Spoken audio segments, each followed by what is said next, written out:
Men Who Slept Part 2. Men Who Slept Part 2. Andrew Borland, M.A. This is the second article in an unusual series by Andrew Borland, editor of the Believers magazine, which is published in Scotland. These articles give good instruction and timely warning. 2. Noah. Noah, despite all the noble records concerning him, is one of most pathetically tragic figures in the Bible story. To some that may be a startling assertion to make, especially when they recall the honorable mention made in one of the most vivid verses in Hebrews 2. He is there in the catalogue of the heroes of faith. Yet, as in the case of other persons mentioned in that chapter, not even the slightest allusion is made to the lapse which blackened the end of his days. The fly in the ointment of Noah's life is the unsavory event which happened after he had settled down when he had come out of the ark. It is one of the evidences of the impartiality of the biblical record that it includes such incidents as the deceptions practiced by Abraham, the gross sin of David, and the drunkenness of Noah. By his act Noah disgraced himself in the eyes of two of his sons, and seems to have been a laughingstock of the third one. That sleep, induced by indulgence, spreads a blot upon a life which otherwise is one of the most remarkable in the story of the Bible.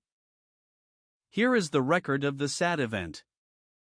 Noah was the first tiller of the soil. He planted a vineyard, and he drank of the wine, and became drunk, and lay uncovered in his tent. And Ham, the father of Canaan, saw the nakedness of his father, and told his two brothers outside. Then Shem and Japheth took a garment, laid it upon both their shoulders, and walked backwards and covered the nakedness of their father. Their faces were turned away, and they did not see their father's nakedness. When Noah awoke from his wine and knew what his youngest son had done to him, he said, "Cursed be Canaan, a slave of slaves shall he be to his brothers." He also said, "Blessed be the Lord God of Shem, and let Canaan be his slave. God enlarge Japheth, and let him dwell in the tents of Shem, and let Canaan be his slave." Genesis 9 verses 20-27 RSV. That is one of the watersheds of biblical history, in which the characteristics and destiny of the three branches of the human family are hinted at. The prophetic utterance is closely connected with the sleep of Noah, for it was when he recovered consciousness and sanity that he made the threefold pronouncement. The fact that Noah became the mouthpiece for a divine utterance does not in any way mitigate the gravity of his unseemly behavior. Look at the man about whom the incident is recorded. There is no necessity to investigate the details of the story in Genesis 6-9, nor to discuss the problems connected with the question of the historicity of the flood. 1. Consider the general social background of the days in which Noah lived. If ever there was a permissive society, it was that in Noah's day. Whatever may be our interpretation of the fact that the sons of God took to themselves wives from the attractive daughters of men, the inference is that there was a breakdown of the social structure as God had intended it, and the result of such unions was the development of a most undesirable situation. The wickedness of man on the earth became great.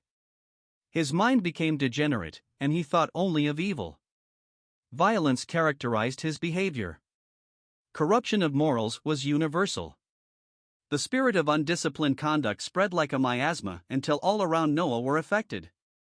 Only one family remained uncontaminated. That family was the family of Noah, but what an atmosphere to live in! The Bible record is meant to impress upon us the outstanding character of Noah's conduct in the midst of the prevalence of such corrupt behavior. 2. Consider Noah as he is depicted as an individual. Certain outstanding features marked that distinguished man. Plain, unadorned statements disclose a man of unusual experience. He was a righteous man. That is, he was in right relationship with God, and he became a preacher of righteousness to a community that was characterized by unrighteousness. Such a course was neither easy nor popular. That Noah persisted gives evidence of the robustness of his righteousness. Noah found grace or favor in the sight of the Lord. That is a compliment to the separateness of his life amidst all the corruption that prevailed. He was different from others, and those noted that there was a peculiar charm about his behavior. While they did not appreciate the source of that charm, they could not but conclude that it was a characteristic which sprang from nonconformity to their mode of behavior. There is something distinctive about a person of whom it is written that he has found grace in the sight of the Lord. Moreover, it is written that Noah was perfect in his generations. Marginal reading for perfect is upright, that is, he was of a different strain. He was pure in his descent. He was not of a class with those degenerate persons who had corrupted the earth. He was in a family apart by himself, a very fine compliment to a man who had found favor with the Lord. Last of all, and perhaps most important, is the fact that Noah walked with God. That is another way of stating that he habitually cultivated the spiritual side of his life. Evidently, he was conscious of fellowship with his Maker. He had no scriptures to guide him, but he had access to the presence of God, guided doubtless by the Spirit of God. No higher commendation can be given to any man than this: he walked with God. Now take the four statements which sum up the life of Noah. He found grace in the eyes of the Lord. He was a just or righteous man. He was perfect in his generations. He walked with God. Those are remarkable characteristics. Yet it was of such a man that it is recorded that at the end of his days he was guilty of an act of drunkenness which has disgraced him in the eyes of others. Think, too, of the influence Noah had on his family. His was no easy task in the permissive society in which he lived and in which he had to rear 3 sons who could not but be aware of the wickedness which prevailed. Yet Noah managed to marry a wife of like persuasion as himself, and managed to acquire for his sons wives who had not been contaminated by the corrupt behavior which they witnessed everywhere. Those features which have been noted in Noah's life must have exercised a potent influence upon the lives of his family. Noah's offspring, after the flood, were to repeople the earth with a new race of people from whom was to spring Abraham, the father of the faithful.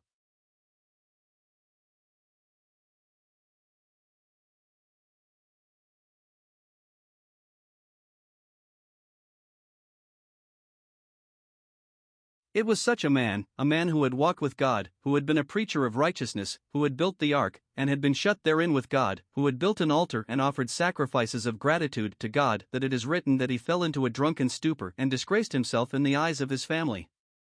What a calamity! What was the cause of such a disaster? The answer is plain. He allowed himself to be tempted to indulgence in a legitimate manner of life. He became a husbandman.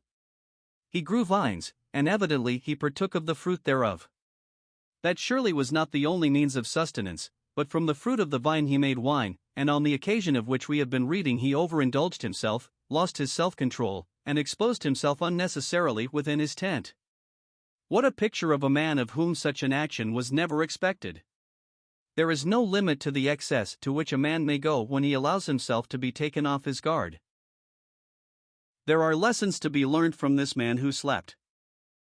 1. A life that pleases God can be lived in the most vicious of circumstances. Noah pleased God by his conduct in the midst of a corrupt generation.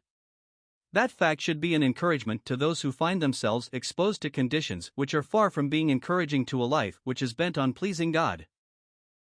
2. A man's life has its repercussions in his family. Parents should exercise an influence for good upon their offspring.